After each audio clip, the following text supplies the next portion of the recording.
Hoje temos essa solenidade, a Sagrada Família de Nazaré. Estamos na Páscoa do Senhor e significa o nascimento de Jesus. Na manjedoura, 2000 anos atrás, somente um fato histórico ou algo que deve permanecer, perdurar em nossa memória, em nossos corações, mas de modo muito mais especial em nossa própria vida, em nosso modo de ser, de viver, de cada um de nós, cristãos. Somente os cristãos? Não, para toda a humanidade. Hoje essa festa simboliza a humanidade, a necessidade da presença de Deus na humanidade, nas famílias. Não existe humanidade sem a família. Se hoje existe cidade, estados, nações, povos, porque nasceu, foi gerada no seio de uma família.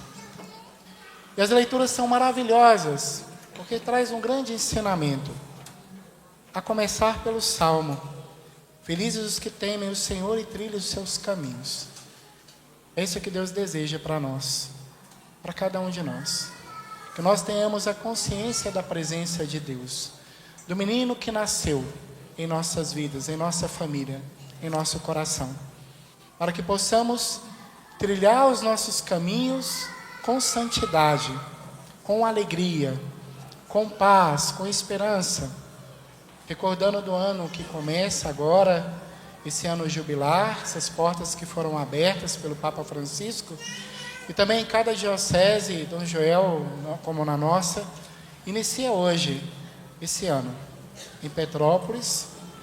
Teremos a missa às 17 horas, portanto nós não teremos a missa às 19 horas aqui, porque inicia esse ano que nós todos vamos congregar com Ele, em comunhão com esse espírito natalino do nascimento de Jesus, em todo o orbe, em todo o planeta.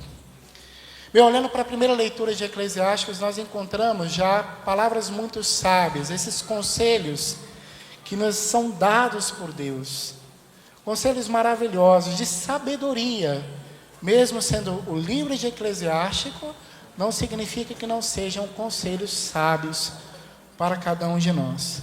O que se pede na relação familiar entre pai, filhos, mãe, se fala justamente desse cuidado, desse zelo que nós temos que ter com os nossos pais. Aqui a figura paterna é algo paternalista.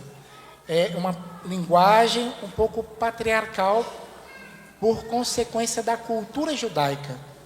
Então inicia falando que nós devemos honrar nosso pai, nossos pais. Os filhos devem honrar os pais, escutá-los, devem também acolher a autoridade deles, ter o amor, o zelo, o cuidado, aquele que zela, que cuida, que respeita os vossos pais. Deus o escutará em suas orações. Deus lhe dará longa vida, prosperidade, também financeira até. Ou seja, para um bom judeu, o que eles tinham de mais precioso? A presença de Deus na família e os seus próprios familiares. Ter uma família numerosa, frutuosa e abençoada, próspera. Porque para o judeu não existia ainda esse conceito cristão trazido por nosso Senhor Jesus Cristo da vida eterna. O que eles pensavam? Que tudo aquilo que eles viviam já neste mundo, na presença do Deus verdadeiro, junto com a sua família que era abençoada, já era frutos de salvação para eles. O que é salvação para um bom judeu na época? E até hoje é viver, na bênção de Deus aqui neste mundo e passar para a posteridade aquilo que eles receberam. Portanto, já começa em Eclesiástico dizendo para nós, é a alegria do nosso coração, aqueles que zelam, cuidam, têm amor para com seus pais, especialmente na sua velhice, na sua caduquez. Todos nós vamos ficar velhos, todos nós vamos ter dificuldades, de memória, de caminhar, teremos dores no corpo. E quando nós temos essa consciência e cuidamos dos nossos pais, nossos filhos cuidarão bem de nós também. E nos darão essa bênção que Deus prometeu. A bênção de sermos escutados em sua oração, a bênção da alegria, a bênção da prosperidade, tanto material como espiritual, e também a vida longa que se estende para a vida eterna, porque estamos falando do mandamento de Deus, o 4º mandamento: honrar pai e mãe. Nós encontramos também a leitura de São Paulo em Colossenses, que é também um ensinamento para os casais, para as famílias, de modo maravilhoso. É uma carta amorosa, carinhosa, que ensina como nós devemos proceder no nosso dia a dia. Primeiro falando que Deus nos ama imensamente, tem um amor infinito, que somos seus filhos muito amados. E como Ele nos ama e nos trata com tanto carinho, também o nosso tratar deve ser o mesmo, uns para com os outros. Não somente com o esposo, a esposa, os filhos, mas com os vizinhos, todas as pessoas à nossa volta. E vai dizer que nós devemos revestir-nos da sincera misericórdia, bondade, humildade, mansidão, paciência, aprendendo a suportar uns aos outros, aprendendo também a buscar a concórdia, o diálogo, tão necessário para o bem viver na nossa casa, na nossa família. E por fim, amando uns aos outros com vínculo de perfeição, buscando a santidade, buscando a paz de Cristo em nossos corações. E ao final, Ele vai dizer também: admoestais uns aos outros, corrigir, não tenham medo de mostrar a verdade, em vosso proceder, em vosso falar. Olha que ensinamento maravilhoso, que deve ser a conduta de toda a família. Somente a cristã? Não, no mundo inteiro. A palavra de Deus, ela é muito sábia, essa espada cortante, ela é eficaz, ela é universal. Se nós não buscarmos esse conteúdo maravilhoso da sabedoria de Deus, o que seríamos de nós? E tudo hoje fala assim, até o Evangelho vai nos falar dessa maneira. Tudo deve ser conforme a vontade de Deus. E no final, vai dizer também um proceder muito profundo. Como deve ser a relação entre marido e mulher e seus filhos? O que a mulher deve ser? Solícita ao seu marido. E o marido deve amar a vossa esposa e não ser grosseiro com ela. E ao final, os filhos devem obedecer os vossos pais. E os seus pais não devem constrangir os vossos filhos. Olha que conjunto harmonioso de ensinamento que Deus está nos dando hoje. Agora nós devemos perceber também o que tem sido dito no mundo e na sociedade, nos meios de comunicação sobre a família. Qual que é o valor da família cristã hoje? Qual que é o valor da família judaica cristã? Será que nós temos vez? Será que nós temos algum sinal visível, como exemplo, sendo transmitido para a sociedade através dos meios de comunicação, a não ser esse que está sendo publicado agora, que será colocado no YouTube? Não. Hoje se criou tantos tipos de famílias. Não que nós não tenhamos que ter tolerância nem respeito com as pessoas, com seus modos de proceder, os seus gostos pessoais, nesse relativismo que nós vivemos, a falta de fé, que não existe mais também, a fé nos corações. Mas hoje Deus fala para nós de um modo tão especial, para as famílias católicas e cristãs, para aqueles que ainda têm valores, aqueles que necessitam desse sinal de esperança, desse resgate do valor familiar tão importante. Olha, antigamente os homens caçavam, Hoje eles não precisam mais. Mas o que seriam de uma sociedade sem a presença masculina? Os trabalhos mais duros da sociedade, pode ter certeza, são dos varões. Pela sua biologia, pela sua testosterona, pela sua força física. Quem quebra as ruas para fazer o encanamento, instalação elétrica subterrânea? Quem constrói os prédios? Quem faz os serviços mais perigosos? São os homens. Mas curioso, coloca o homem para trabalhar em casa e fazer o serviço da faxina. Parece que o homem fica muito mais cansado e quebrado quando está fazendo a faxina. Porque há coisas que só a mulher também pode fazer. Aquele serviço simples, cotidiano, que uma dona de casa faz no seu lar, o homem não consegue fazer com a mesma agilidade, com a mesma perspicácia, com a mesma sensibilidade, com a mesma perfeição que uma mulher faz. Quando a mulher cai doente em cama, ela tem que continuar cozinhando, fazendo comida, não demonstra estar sentindo dor, cuida da criança que acabou de nascer. Oh, coitado do homem, quando ele cai de cama, ai, estou morrendo, meu Deus, me ajuda. É desse jeito. Cada um tem o seu papel, tem a sua função, tem o seu valor, tem a sua importância. E aí quando nós olhamos para o filho que obedece aos pais, por que ele obedece aos seus pais? Porque ele vê um valor que não é humano, mas divino. Porque existe Deus naquela família. Existe a lei de Deus que prevalece naquela casa. E por isso o exemplo daquele pai, daquela mãe, é uma escola espiritual para o filho. Uma criança que não sabe falar, o que ela faz? Ela imita. Um dia eu vi um pequeno vídeo de uma criança que imitava os seus parentes, avós, tio, pai, mãe. Fazia tudo igualzinho. Uma criança não pode se comunicar, mas ela recebe a educação e ela se comunica pelos gestos. Então, pais, sejam um exemplo para os vossos filhos. Eduquem na fé as vossas crianças. Não constrange os vossos filhos. Quando um pai e uma mãe tem que corrigir o seu filho, corrija da maneira sábia, como Deus nos ensina. Como Deus nos ensina. E às vezes a presença do pai não é tão propícia dentro do lar por causa do seu trabalho. Apesar que hoje pai e mãe têm que trabalhar, né? Está fora de casa por um bom longo tempo. Mas quando um pai corrige o seu filho, a mãe não corte aquela correção, não constrange aquela correção. E vice-versa. Se vocês têm que resolver alguma coisa, resolve no leito nupcial, no seu quarto.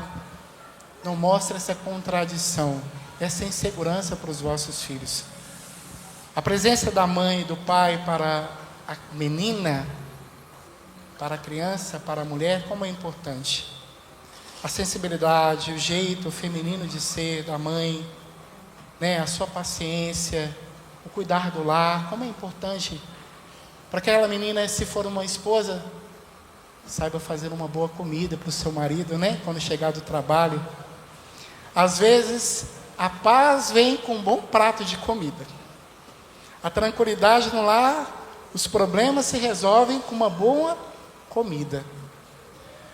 O pai também tem que ensinar para sua filha a se dar valor, a se autorrespeitar, aprender a dizer não, aprender a se defender do seu modo. A figura masculina forjada do homem ajuda a menina também a se defender contra tantos abusos que nós encontramos hoje. Abuso moral, abuso sexual. Hoje existe isso, né? Assédios. Uma mulher firme, que tem a presença do pai, uma jovem que teve essa escola também no seu lar, é muito importante. O menino não se fala, né? O jovem tem que olhar para o seu pai como o seu senhor, não como um colega. Olhar para o seu pai, os valores que ele te dá também.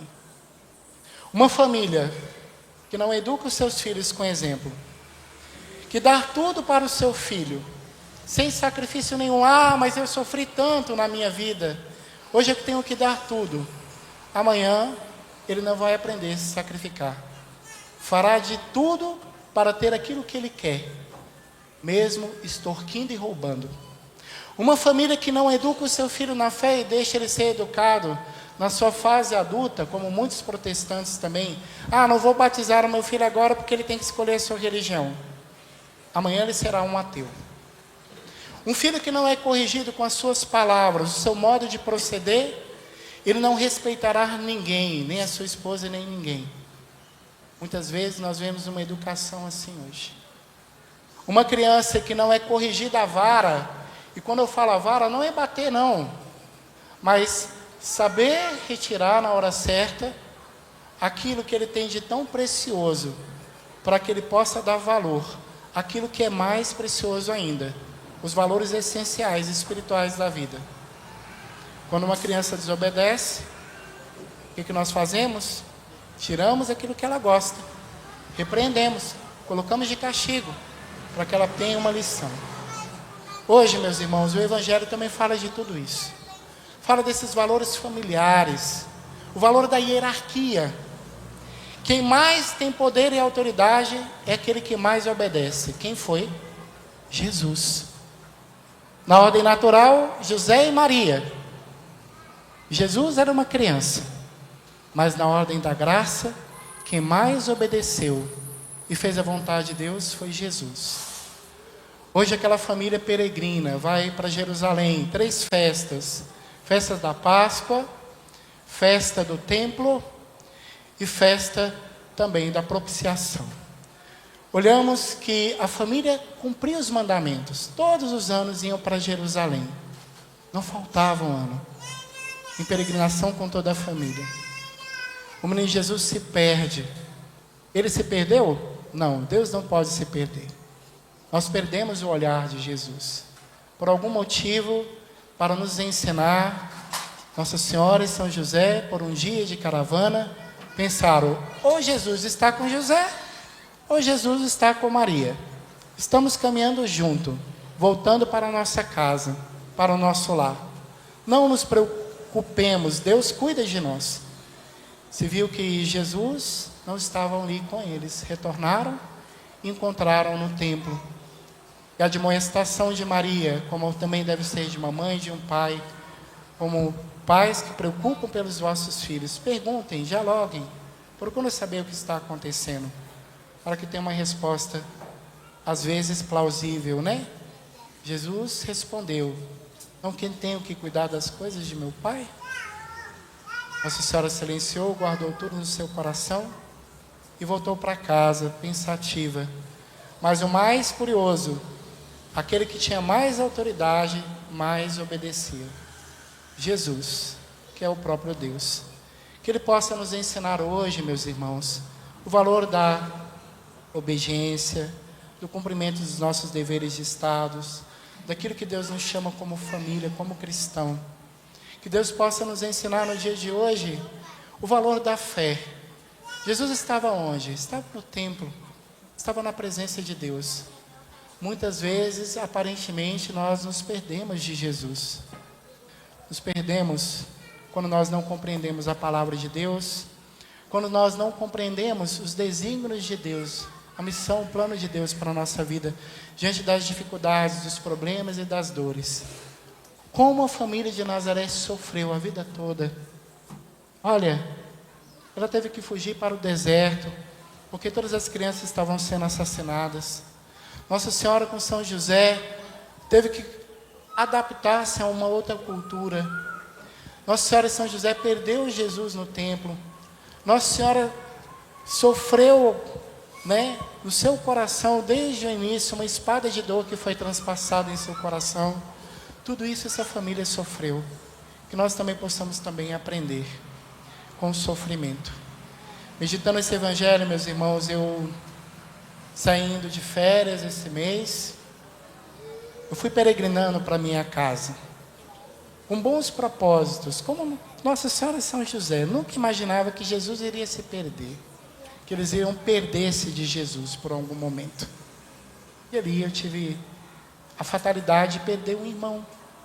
Um dia antes, eu cheguei para que pudesse estar presente ali com a minha mãe, para que eu pudesse ser esse sustento espiritual, material, naquele momento tão difícil, que a minha mãezinha não ia conseguir suportar aquela dor. Uma dor grande. Meditando a perda de Jesus, eu meditei também a perda do meu irmão. Mas qual foi o meu sustento? a minha fortaleza, onde eu pude me encontrar na graça de Deus, nas coisas de Deus, no templo de Deus.